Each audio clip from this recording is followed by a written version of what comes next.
Salut à tous, c'est Vincent Filion à Sobchak pour la chaîne Polygonite. Alors on se retrouve aujourd'hui pour une première vidéo d'une série que je devais attaquer il y a quelques mois. Une série que je vais consacrer à Linux, à l'utilisation de Linux dans le cadre de la 3D. Je vais me concentrer tout particulièrement sur Houdini et Blender puisque ce sont deux logiciels qui vont vraiment pleinement profiter de Linux. C'est-à-dire qu'on va avoir des logiciels qui vont être clairement plus légers, plus performants sous Linux comparé à Windows. Il y a quelques vidéos de comparatifs qui traînent, notamment une assez récente pour ce qui concerne Blender. Les chiffres sont édifiants, hein. Il y a vraiment pas photo. On est vraiment face à un OS qui va être beaucoup plus performant dans le cadre de la 3D pour ces deux logiciels-là. C'est difficile de donner des chiffres, mais que ce soit pour Houdini ou pour Blender, on peut considérer que tout de suite sur la même machine, on va gagner un bon 20% de performance en plus, donc que ce soit en temps de rendu, en consommation de RAM, etc. Les solvers d'Houdini, on a des gaps qui sont vraiment impressionnants, hein. Des fois, sur cette même machine, j'ai des solvers qui vont mettre carrément 10 fois plus de temps sous Windows comparé à Linux. Donc on est vraiment face à quelque chose qui est significatif. Ok, je vais essayer d'être un petit peu concis, et puis voilà un petit peu comment ça va s'articuler. Donc je vais découper cette série en plusieurs vidéos, je ne sais pas combien exactement pour l'instant. Pour l'instant j'ai ce petit plan sous les yeux. Donc je vais déjà vous parler du choix, alors très rapidement, du choix de quelle distribution de Linux. Moi donc là je suis sous Fedora 31, je vais vous expliquer pourquoi j'ai choisi Fedora 31. Ensuite, on va enchaîner avec une première partie sur, comment dire, vraiment sur des basiques, sur un graphiste qui arrive sous Fedora 31, surtout quelqu'un qui vient de Windows. Il y a 2-3 trucs qui vont être un petit peu gênants, donc on va voir ça, on va voir le raccourci du terminal, on va voir GNOME Tweak qui est un petit utilitaire qui va nous faciliter la vie. Ensuite on va voir le dépôt Fusion qui va nous permettre d'installer très facilement les drivers NVIDIA et les derniers drivers très à jour, ça c'est vraiment cool. Et puis ensuite je vais me consacrer à Houdini en particulier, et puis pour le reste je verrai plus tard. Voilà pour le plan. Donc, pour faire un gros résumé, comment choisir sa distribution Linux dans le cadre de la 3D? Alors, pour être très concis, c'est un très gros raccourci, mais on peut considérer qu'il y a deux grandes familles dans Linux. Il y a tout ce qui va être sur base Debian, donc ça va être pour les plus connus Ubuntu et Mint, qui sont basés sur des dépôts en .deb. Et l'autre grande famille, c'est la famille Red Hat. Red Hat étant une entreprise, à titre commercial, vraiment, on peut comparer Red Hat à Microsoft si on veut, qui va distribuer Red Hat, sa propre distribution, qui est assez chère, et puis aussi d'autres distributions comme CentOS et Fedora, encore une fois pour les plus connus.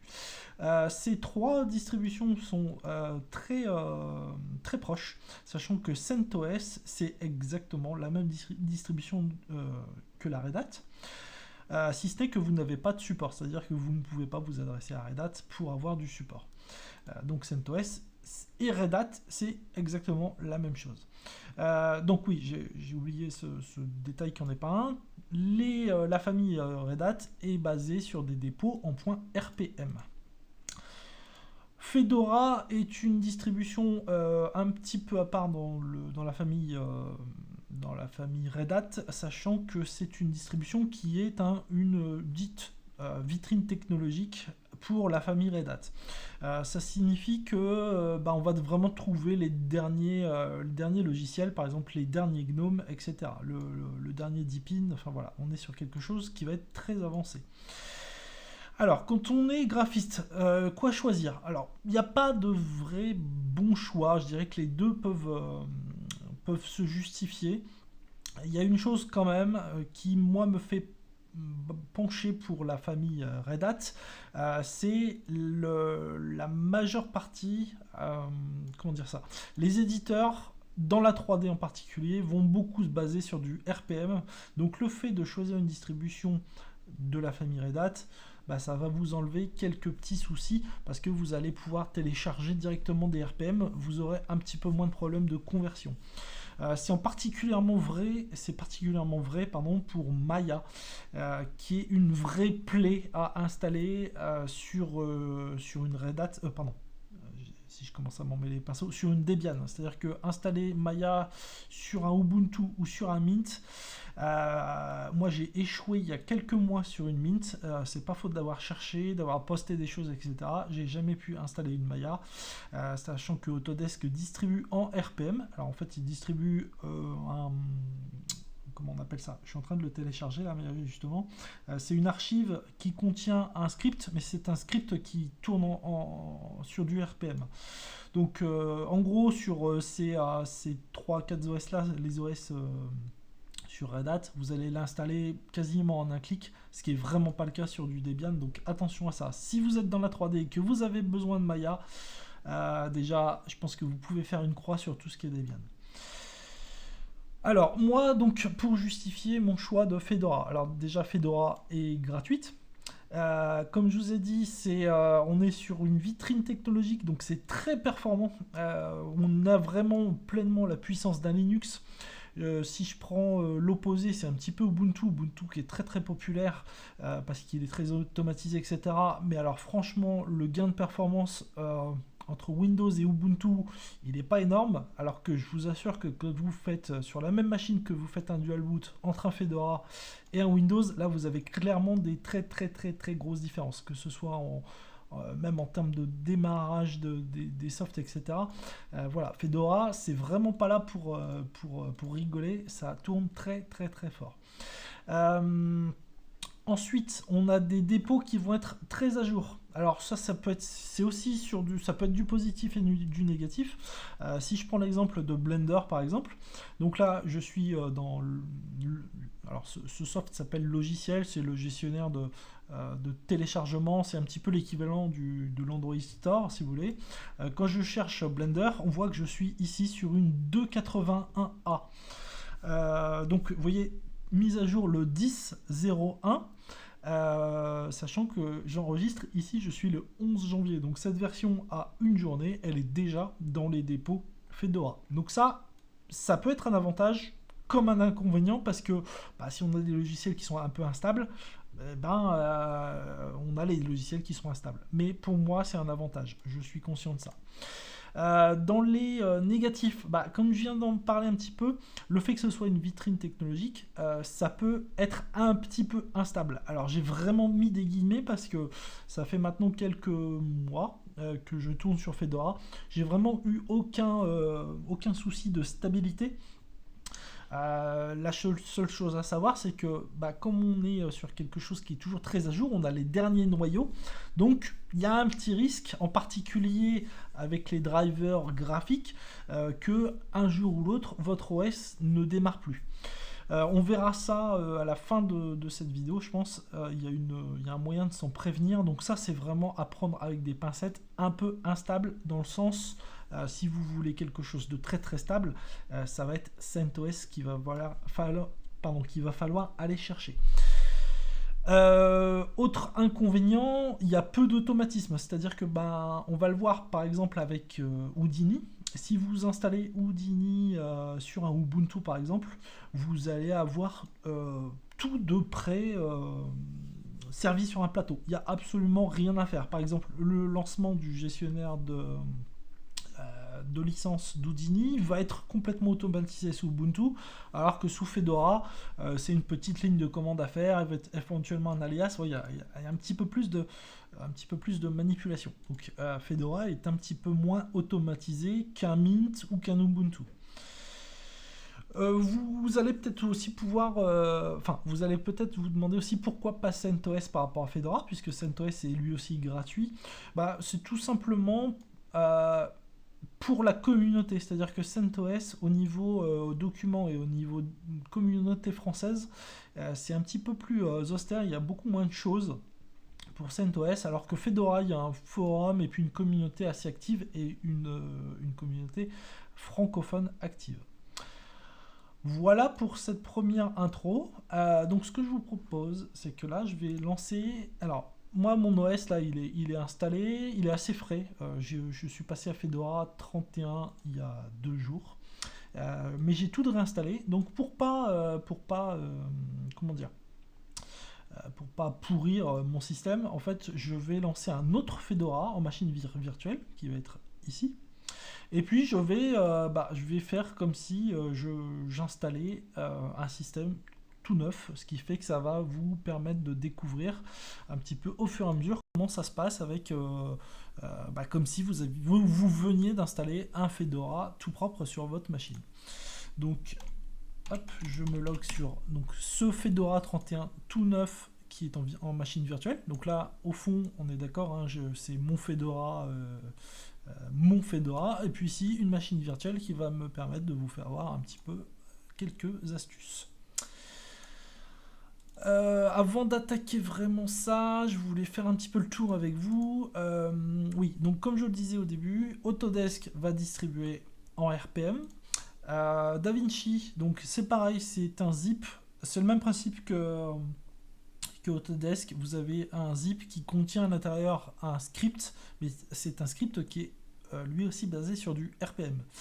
Il est relativement facile à installer sur du Debian, mais ça passe. Il n'y a juste rien à faire sur du RPM, donc sur un Fedora, il n'y a rien à faire. Même chose pour Allegorithmic, c'est distribué directement en RPM. Houdini, il n'y a pas de souci. C'est un script AE, que vous soyez sur une Debian ou une Red Hat, peu importe, ça marche toujours pareil. Même chose pour Blender, RPM ou Deb, peu importe, c'est de l'archive, ça marche tout seul. Pour ce qui est de 3D Code par exemple, même chose, c'est aussi du RPM, donc ça sera aussi un petit peu plus facile sur Fedora. Et même chose pour Renderman, l'installateur est un RPM. Pareil, je viens de l'installer, je viens de le télécharger ici. Voilà. Ok, allez, c'est parti. Ça, je peux le fermer. Oui. Et puis, on va attaquer. Je vais essayer de retrouver mon petit fichier. Donc, qu'est-ce que je voulais vous faire voir? Alors, voilà. Donc, je vais le laisser en fenêtré. Ça sera un petit peu plus facile. Comme ça, vous pourrez bien différencier les deux. Donc, voilà comment se présente un Fedora ici quand vous démarrez. Donc, ici, vous avez un espèce de menu qui va se trouver sur la gauche. Vous pouvez aller le chercher soit en cliquant sur activité ici, ou vous avez un coin sensitif là-haut, un petit peu comme sur les Mac, qui vous permet d'aller chercher ce menu. Voilà. Donc la première chose qu'on va faire, c'est qu'on va venir chercher le terminal. Donc le terminal, il se trouve ici. Vous avez 2 sous-onglets. Vous venez chercher fréquemment utilisé et vous allez lancer le terminal. Donc le terminal, on va s'en servir énormément. Ça, c'est quelque chose qu'il faut savoir sous Linux. On se sert beaucoup plus du terminal que sous Windows, et c'est un terminal qui sert vraiment à quelque chose. C'est pas une espèce de surcouche sur un OS graphique. Vous verrez que si vous n'êtes pas habitué à ça, vous allez aimer le terminal, et puis il y a des choses qui se font bien plus simplement via le terminal que via l'interface graphique. D'ailleurs, il y a eu un petit retour en arrière à ce niveau-là, c'est-à-dire qu'il y a 4-5 ans de ça, selon les distributions, mais il y a pas mal de distributions qui ont essayé un peu de nous supprimer le terminal. Ça n'a pas très bien marché. Hein. Voilà. Alors, première chose qui va embêter les gens qui viennent de Windows en particulier, c'est qu'on ne peut pas réduire les fenêtres. De base, il n'y a pas de raccourci. C'est-à-dire que quand vous voulez...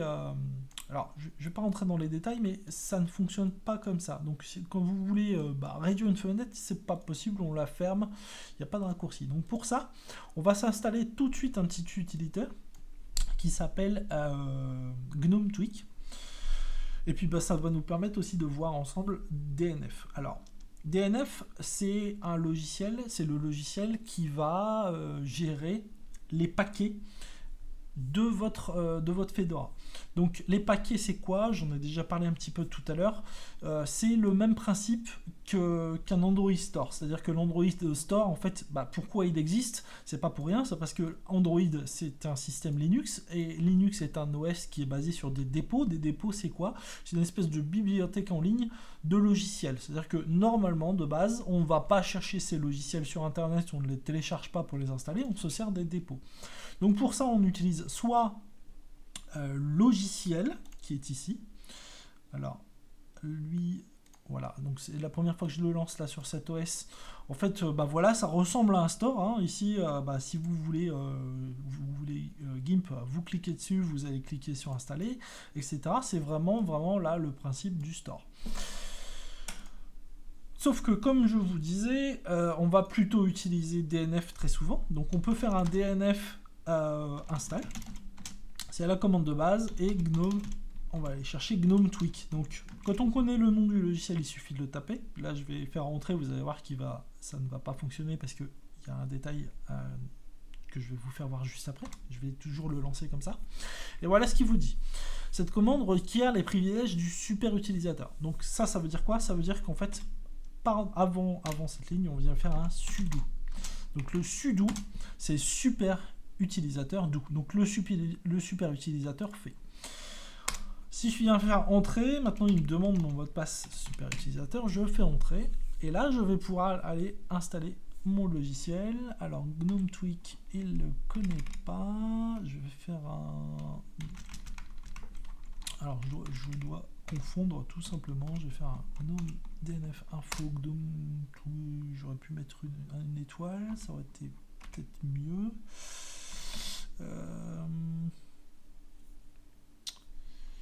J'ai tout simplement oublié le S. Donc de GNOME Twix. Voilà. Ok, donc ça fait 1 méga 4. On lance ça. Voilà, c'est fait. Donc là, on peut faire GNOME Twix pour lancer GNOME Twix. Le voilà. Ou sinon, on va le retrouver tout simplement ici. Et il va s'appeler ajustement. Alors là, attention aux traductions anglais et français, c'est le même petit logiciel. Voilà, donc tout ça pour en venir à ici. Vous allez venir chercher ici barre de titre. Rappelez-vous, on fait tout ça pour pouvoir abaisser nos fenêtres. Et puis ici, sur le clic du milieu, on va venir faire tout simplement minimize. Ça ne change rien de base comme ça, sauf que maintenant, quand je fais un clic du milieu de la souris, voilà, ça vient me minimiser mes fenêtres. Si je veux retrouver ma fenêtre, on vient chercher le point sensitif. J'ai un petit peu de mal là dans cette fenêtre, mais on vient ici sur activité, on vient chercher ça. Voilà. Ici, je peux abaisser mon terminal. Ok, je viens sur activité, je viens le rechercher. Voilà, une première petite chose de fait. Pour avoir un comportement un petit peu plus proche de Windows. Ici, si je viens lancer Firefox, voilà, je fais un clic. Alors, pas sur Firefox, j'ai pas l'utilise. Alors, j'utilise pas Firefox, entre autres pour ça, parce que justement là-dessus, c'est un petit peu en conflit avec GNOME, c'est-à-dire que quand je viens faire un clic du milieu, ça ouvre une seconde fenêtre. Mais ça, j'utilise Chrome. Voilà. On va continuer dans les petites configurations qui vont faciliter la vie des nouveaux utilisateurs par se créer un raccourci vers le terminal. Donc, quasiment toutes les distributions Linux utilisent le raccourci CTRL-T. En fait, vous faites CTRL-T, ça vous ouvre un terminal, mais pas Fedora. Fedora, c'est un raccourci qui est complètement alambiqué. Je m'en rappelle jamais, mais c'est quelque chose du genre, ça doit être Shift, CTRL, Alt, F2. Voilà, donc autant vous dire que c'est absolument pas pratique. Donc, ce que je fais moi sur un Fedora tout neuf, c'est que je viens mettre ce raccourci vers le terminal. Donc pour ça, on va venir ici cliquer sur cette petite icône en forme de bouton d'arrêt là. On va ici venir chercher la petite roue dentée. Donc ça, c'est les paramètres. C'est un petit peu l'équivalent du panneau de configuration, si vous voulez. Donc là, on va retrouver vraiment beaucoup de choses. Le Bluetooth, bon, là, j'ai pas de Bluetooth sur ce PC. L'arrière-plan pour venir changer son bureau, etc., etc. Enfin voilà, plein de choses de configuration. Et puis ici, on a périphérique. Donc là, vous allez pouvoir, comment dire, changer la vitesse de votre souris, etc., etc. Nous, ce qui va nous intéresser, c'est raccourci clavier. Et puis on va venir tout en bas, tout en bas, tout en bas. On va cliquer sur le plus. On va lui donner un nom terminal. La commande, c'est GNOME terminal. Et le raccourci clavier, donc comme j'ai dit, CTRL T. Je fais ajouter, je ferme ça. Et maintenant, dès que je fais CTRL T, ça me permet d'ouvrir un nouveau terminal, bien plus pratique. Vous allez voir qu'on va vraiment s'en servir beaucoup et très souvent. Ok, donc voilà pour deux petites astuces d'ergonomie. Le clic du milieu sur une barre du titre pour abaisser une fenêtre, et puis le CTRL T pour s'ouvrir un terminal. On est déjà un petit peu plus à l'aise que quand on a démarré tout à l'heure. Ok, alors on va continuer avec quelque chose qui nous, les graphistes en particulier, nous intéresse énormément. Ce sont les drivers NVIDIA. Alors de base, comment vous dire, les distributions Linux sont pas spécialement copines avec tout ce qui est logiciel propriétaire, même s'il y a des plus ou moins stricts à ce niveau-là. Fedora est relativement souple. Par contre, il n'utilise pas les logiciels, les drivers propriétaires de NVIDIA. Et il utilise de base un driver libre qui s'appelle Nouveau. Le nom est super bien choisi, surtout pour nous les Français, parce que c'est hautement confusant, mais bon, il s'appelle Nouveau, voilà. Qui a l'avantage de pouvoir faire fonctionner à peu près correctement vos drivers, vos cartes graphiques NVIDIA avec des drivers, mais par contre clairement ça exploite pas, il n'y a pas de CUDA, etc. Enfin voilà, si vous voulez vraiment exploiter à fond vos cartes graphiques comme ce que nous on veut faire, il vous faut les drivers propriétaires. Donc pour ça, il y a deux choses à faire. Alors là, je vais par contre relancer Firefox parce que j'ai préparé deux petits liens. Donc pour activer les drivers NVIDIA, on va rajouter un dépôt non officiel. Alors, c'est un dépôt non officiel. Donc, un dépôt non officiel, c'est quoi? C'est une espèce d'adresse internet qui va permettre à Fedora d'aller chercher d'autres logiciels qui ne sont pas libres ou qui ne sont pas prévus de base pour être utilisés. Il n'y a pas... Alors, faut être un petit peu attentif au dépôt non officiel, parce qu'évidemment on peut trouver tout et n'importe quoi, même si dans le monde de Linux les choses fallacieuses c'est pas le genre de la maison, donc il faut quand même être un petit peu vigilant là-dessus. Mais par contre les dépôts RPM Fusion, c'est quelque chose de connu, ultra connu. Je sais pas à quel point c'est proche du projet Fedora, mais toujours est-il que c'est quelque chose dans lequel on peut avoir entièrement confiance. Donc on va commencer par ajouter ces dépôts Fusion à nos dépôts, et puis ensuite dans ces dépôts on va trouver les drivers NVIDIA qui sont pas tout à fait les propriétaires, mais en fait c'est une version compilée à partir des propriétaires. Depuis quelques temps, plus de ça, on est très à jour, c'est-à-dire qu'il y a quelques temps, les drivers des dépôts Fusion, ils avaient 3-4 mois. Là, depuis quelques temps, on a des dépôts qui vont être très récents, c'est-à-dire que là, de mémoire, c'est du 440 quelque chose, qui tient compte justement de toutes les dernières avancées optiques, etc. Ok, allez, on va procéder donc par étapes, et puis on va commencer, comme je vous disais, à rajouter les dépôts Fusion. Donc pour ça, on vient sur cette page. Je vous mettrai des liens dans la vidéo. Donc on vient sur cette page et puis on regarde un petit peu comment ça se présente. Donc c'est en fait, il y a deux parties. C'est un petit peu confusant, hein. La doc n'est pas spécialement claire, mais en fait il faut faire deux choses. Il faut pour Fedora 22 et supérieur, il faut ajouter cette adresse-là, mais si on est en 31, bah, ça fonctionne aussi. Donc c'est-à-dire que là, on va commencer par ajouter ces deux dépôts. Donc ça va être en fait les libres, donc les RPM libres et les non libres. Et puis quand on est sur 26 et supérieur, donc c'est aussi notre cas sur 31, il y a aussi ces deux comment dire, ces deux paquets. Il y en a même 3, pardon. Ouais, c'est 3 paquets à rajouter en plus. Voilà, c'est un petit peu spécial, mais c'est comme ça. Donc, pour ça, bah, c'est pas compliqué. On va venir ici, on va sélectionner.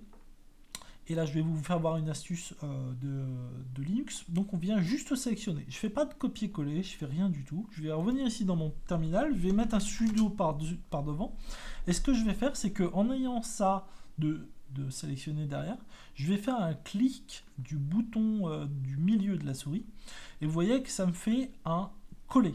Donc ça c'est une astuce à connaître dans Linux, c'est un espèce de copier-coller supplémentaire, vous n'avez rien à faire, vous sélectionnez quelque chose, vous voyez, si je reviens ici, j'ai ça qui est directement, alors là, oui, ok, j'ai lancé ça, ça va pas marcher, c'est pas grave. Enfin voilà, vous m'avez compris, c'est un espèce de copier-coller supplémentaire. Donc je refais l'opération, je viens juste sélectionner ça. Je viens ici, sudo, clic du bouton du milieu de la souris, entrée. Voilà, donc là, j'ai bien mis mon adresse est correcte. Il me demande si je veux télécharger ces 8 kilos. Donc là, oui, je veux les télécharger. Je fais la même chose pour ça. Je sélectionne. Même chose, sudo. Je fais mon petit clic du bouton du milieu de la souris. Je lance le deuxième. Celui-là est un petit peu plus long de mémoire. Ça va, il est passé plus vite que sur mon OS de derrière. Donc là, on a ajouté les dépôts Fusion. Maintenant, on va s'ajouter donc ces paquets en plus. Donc, même principe. Sudo. Alors, est-ce qu'il va passer là? J'ai pas fait d'update derrière. Oui, ça passe aussi. Voilà. Le dernier.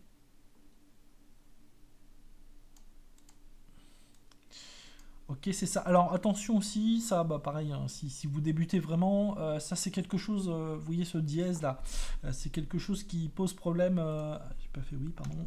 Hop. C'est quelque chose qui pose un petit peu problème aux gens qui sont pas habitués à Linux, c'est-à-dire qu'il y en a qui vont coller ça, le dièse. En fait, le dièse représente tout simplement votre adresse ici. Voilà. Donc c'est là, vous êtes dans votre home en fait, dans votre maison, et c'est tout simplement une convention pour représenter ça. Voilà. Donc ça, du coup, j'ai perdu le fil. Je l'ai installé ou pas, je ne sais plus. C'est pas grave, on peut le refaire. Je crois que je l'ai installé, oui. Mais de toute façon, s'il y est, déjà, il va me le dire, tout simplement.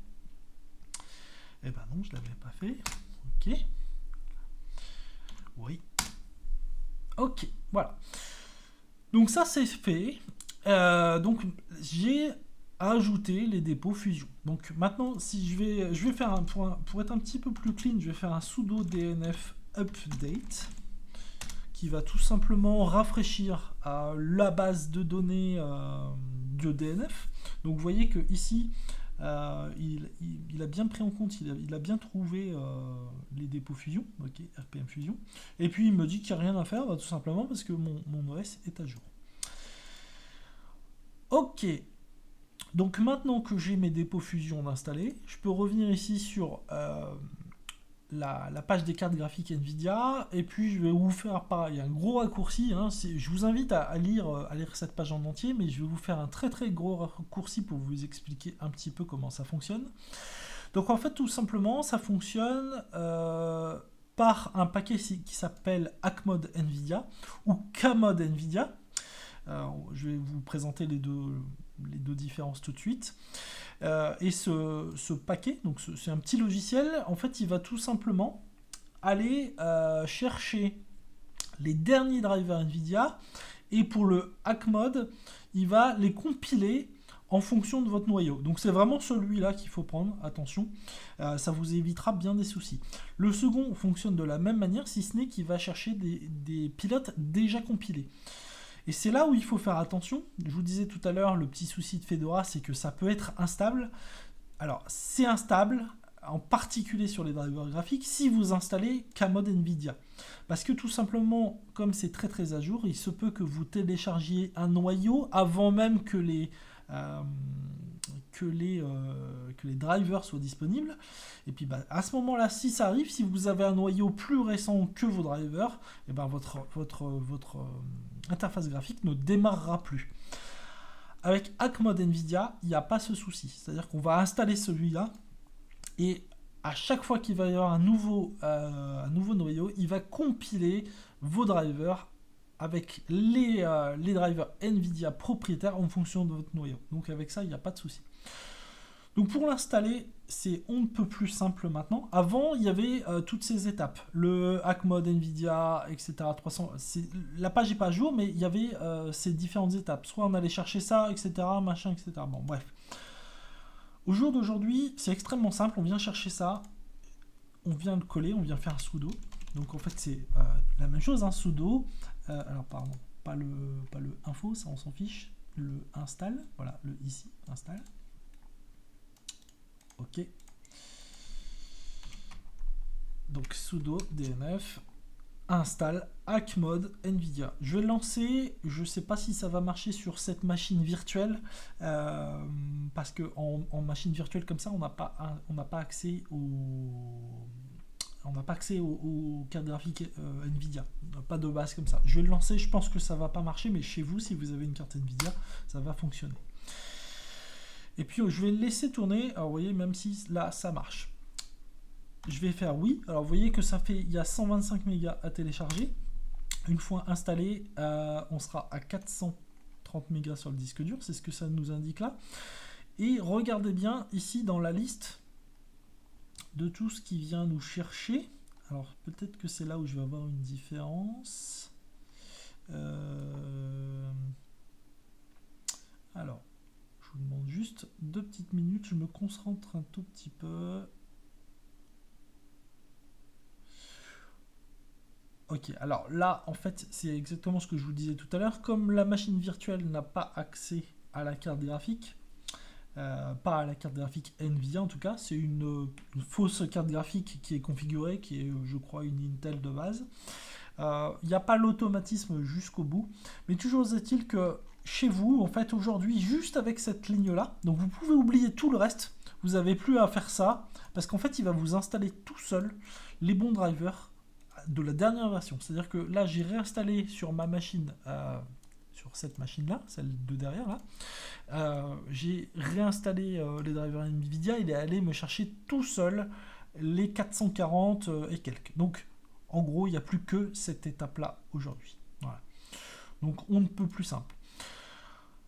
La seule chose à savoir, c'est que pour que le driver, donc pour que l'hack mode NVIDIA 440, etc., soit bien pris en compte, il va falloir juste redémarrer votre machine après l'installation des drivers, tout simplement parce que de base, ah bah si, oui, alors, je vais essayer de pas m'étaler, mais ils sont bien là. Donc je finis ce que je disais.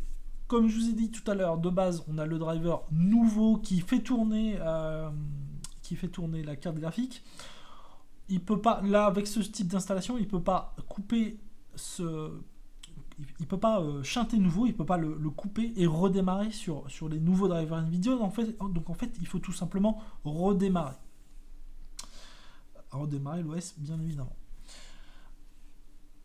Et puis donc, je reviens sur ce que je vous disais tout à l'heure. Vous voyez que c'est exactement ça. Même sur cette machine virtuelle, il a trouvé les bons drivers. Il est venu me les installer. Donc en fait, il n'y a juste rien à faire. Pour installer les drivers NVIDIA, je vais revenir ici, il y a juste cette ligne-là à installer.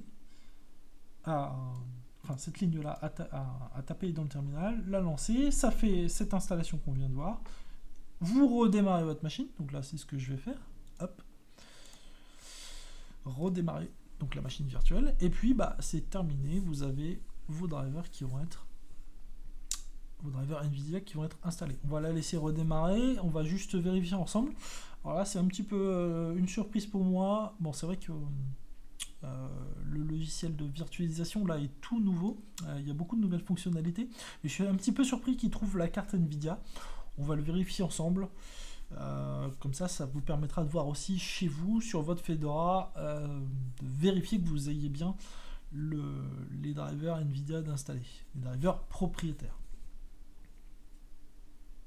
Peut-être qu'elle va pas redémarrer, hein. C'est une possibilité parce que ce que je suis en train de faire là, c'est pas très, comment dire, on n'installe jamais les drivers graphiques sur une machine virtuelle sous Linux comme ça.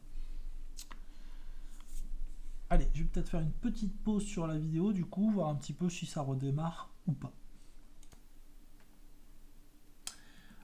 Ok, allez, me revoilà. Donc, bah voilà, comme contre toute attente, j'ai envie de dire, la machine virtuelle a bien redémarré. Si ce n'est que c'est bien ce que je pensais, cette machine virtuelle ne doit pas avoir vraiment accès à la carte graphique, parce qu'en fait, tout simplement pour vérifier que vous avez correctement installé vos drivers propriétaires NVIDIA, vous venez ici chercher toutes les applications et vous lancez ce petit logo NVIDIA là que vous devriez trouver assez facilement. Donc c'est paramètres du driver NVIDIA si je me souviens bien. Et là, si ça fonctionnait correctement, je peux vous le faire voir sur ma vraie machine. Tac, il est là. Donc voilà, quand on a les drivers installés, on a ce petit utilitaire NVIDIA qui se lance et puis qui vous permet de voir un petit peu diverses choses sur votre carte graphique. Voilà pour ça. Eh ben écoutez, on a déjà vu pas mal de choses. J'ai été plus long que ce que je pensais. Je vais couper là et puis on va voir dans la prochaine vidéo comment installer Houdini. Ciao!